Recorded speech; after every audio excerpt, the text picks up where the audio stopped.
ఓం శ్రీ గురుభ్యో నమ శ్రీ మహాగణాధిపతయే నమ ఓం శ్రీ మహాసరస్వత్యై నమ హరి ఓం బీజాపూరగదేక్షుకార్ముకలసచక్రాబ్జపాశోత్పల వ్రీహగ్రస్వవిషాణరత్కలసరోద్గత్కరాం భోరుహ ధ్యేయోవల్లభయా సమత్మకరగా సృష్టోజ్వలద్భూషయా విశ్వోత్పత్తి విపత్తి సంస్థితికరో విఘ్నేశ ఇష్టార్ద్రః శ్రీ మహాగణాధిపతయే నమ శ్రీ లక్ష్మీ గణపతయే నమ హరి ఓం.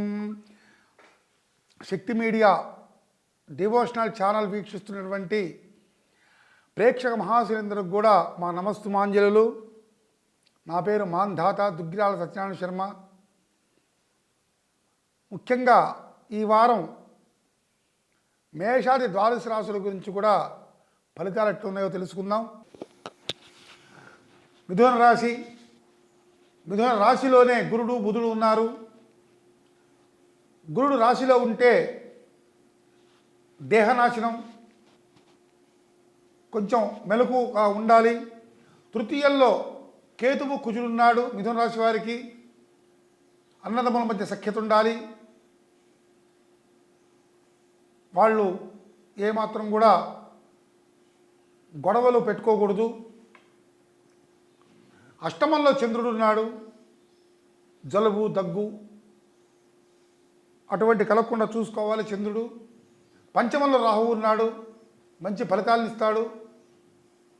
పోయిన వాటిలో ఏమన్నా ఉంటే కూడా ఆ రాహు అన్నీ కలగజేస్తాడు. తర్వాత షక్కల్లో 6వ ఇంట్లో 10వ ఇంట్లో శని ఉన్నాడు. రాజ్యస్థానంలో ఉన్నాడు. శని వల్ల ఈ మిథున రాశి వారికి ఎటువంటి ఇబ్బందికరమైన పరిస్థితులు లేవు. 11వ ఇంట్లో శుక్రుడు ఉన్నాడు. మేషరాశిలో మంచి భోగలాసిన జీవితాన్ని అందించేస్తాడు. మంచి తెలుగు బట్టలు వేసుకోవటం ఇటువంటి కార్యక్రమాలు కలిగేస్తాడు. ద్వాదశంలో రవి ఉన్నాడు వ్యయ స్థానంలో. ఇటువంటివన్నీ చాలా జాగ్రత్త చూసుకోవాలి మిథున రాశి వారు. కాబట్టి ఇది మిథున రాశి యొక్క ఫలితం.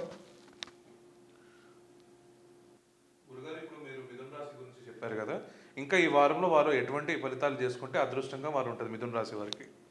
ఒక్క గురుడు మిథున రాశిలో ఉన్నాడు కాబట్టి గురుడు వల్ల కొద్దిగా ఇబ్బంది ఈ వారం. గురువు గారికి దేవానంచ ఋషీణాంచ గురుం కాంచన సన్నిభం బుద్ధిమంతం త్రిలోకేశం తమ్ నమామి బృహస్పతిం అనే శ్లోకాన్ని చదువుకొని గురువారం రోజు వేద బ్రాహ్మణ్ణి పిలుచుకొని చక్కగా గురుగారికి జపం చేయించి కిలోంబావు శనగలు దానం చేసేట్టుంటే చాలా ఉపకరిస్తుంది. ఇది మిథున రాశి యొక్క ఫలితం.